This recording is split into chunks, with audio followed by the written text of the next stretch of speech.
Christopher Nolan's upcoming adaptation of Homer's Odyssey has been getting a lot of attention lately for its questionable casting decisions and potential changes to the story itself. Most of the backlash that I've seen has been people complaining that this film is woke or a leftist film. But I'm not here to talk about political ideology, I'm here to discuss the importance of historical context in storytelling. Now, when I make a video about a historical event, I always have a section dedicated to the historical setting and context of that story. Whether it's the Age of Exploration, or the Cold War and espionage, or air travel in the 1970s, I always give historical background. The reason that I give historical context is because life is monumentally different than it used to be.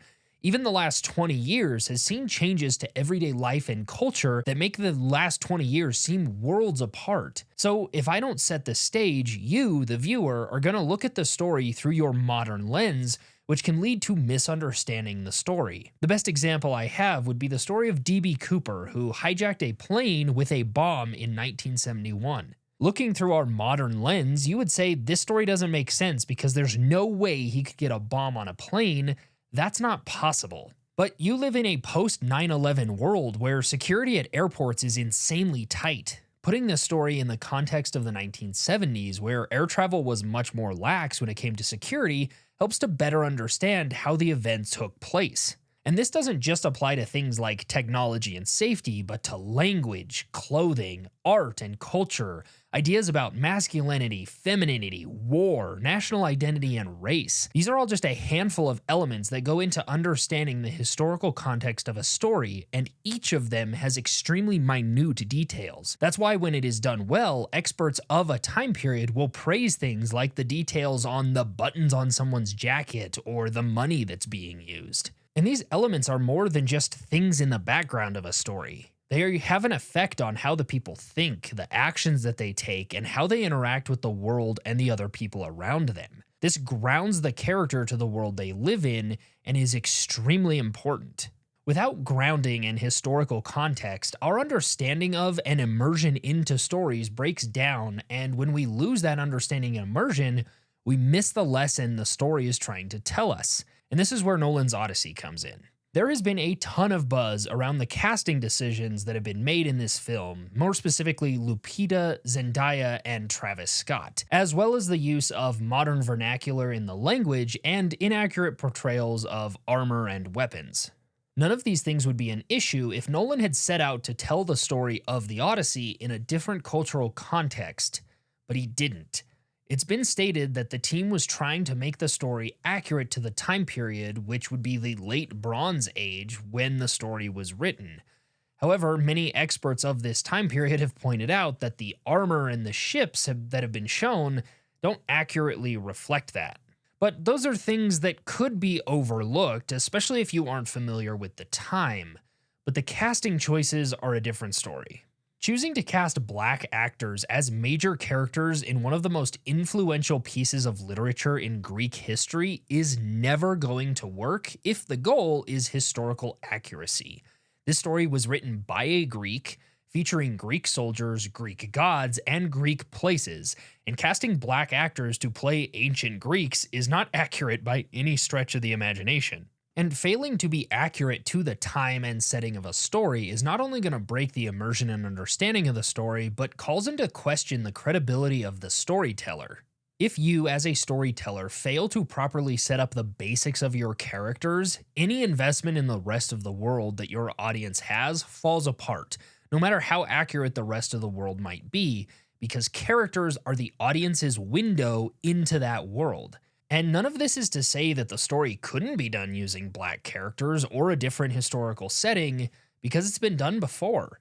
O Brother, Where Art Thou is a fantastic adaptation of the Odyssey set in Depression-era America and takes the events of the Odyssey and puts it expertly into the setting of the 1930s. And it does so by understanding the cultural of the time that it's set in. The interactions and ideals of the characters are formed by the world around them and their agency within it, and it never breaks from that. The characters exist in their world. They aren't plucked from a different time or place and then thrust into this story. They naturally exist there, and as such, their characters match the historical setting.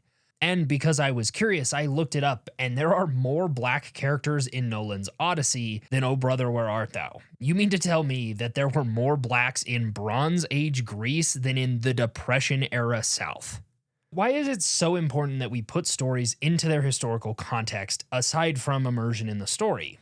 Well, and this is why I put my stories into context. If we want to learn about history, and more importantly, learn from history, we have to understand the world as it was, not what we wish it would have been. We can't look at history from an idealized or villainized lens because neither is true. We have this tendency to make moral judgments on the people of the past without having a true understanding of the circumstances they were in or the ideals they held.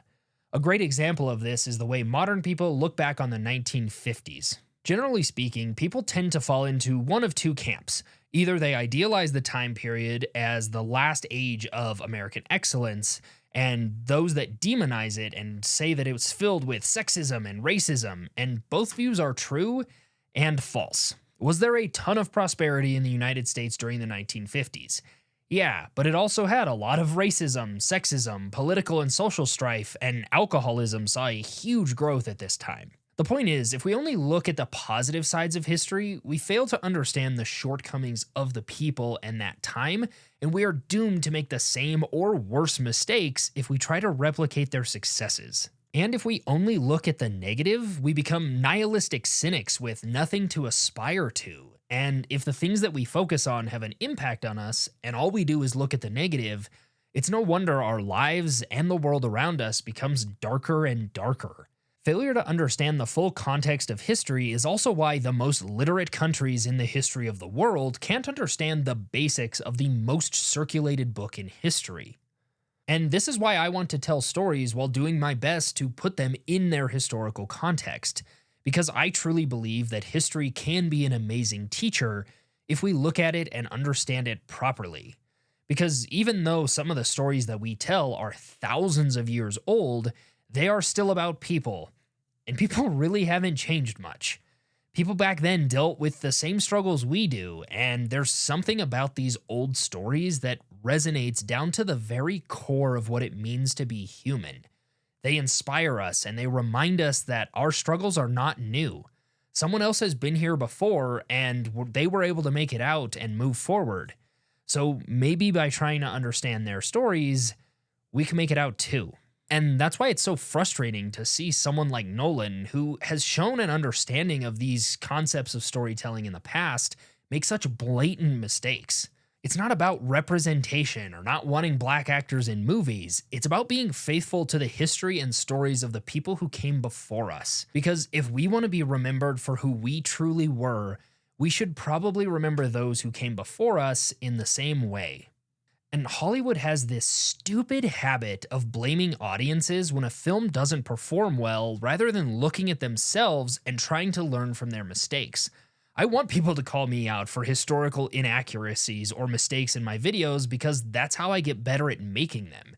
It's how I get better as a creator and a storyteller. But we as people have a hard time accepting our shortcomings, and we especially tend to think we are better than those who came before us, and that the people of the past have nothing to teach us, and that's just dead wrong.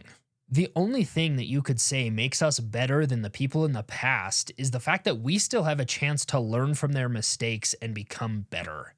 That's why authenticity to history is so important. If we don't accurately portray the triumphs or the flaws of those who came before us, we're never going to learn how to be better ourselves, and at that point, we might as well stop telling stories. And it seems like Nolan, with all his prestige as a filmmaker, is ignoring this basic function of storytelling and trying to see if his prestige alone can carry the film to success. And from everything I'm seeing, it won't. Thank you for watching. If you want stories that actually care about the historical context and lessons we can learn from them, go ahead and subscribe and check out this story about how a failure to communicate caused the worst disaster in aviation history, Or this one, where the power and tenacity of the human spirit, paired with expert leadership and teamwork, led to one of the most daring survival stories in history. And who knows, maybe one day I'll make a deep dive into the actual Odyssey as Homer wrote it and why it stood the test of time. But until then, thanks for watching. Now go live a story worth telling. The end.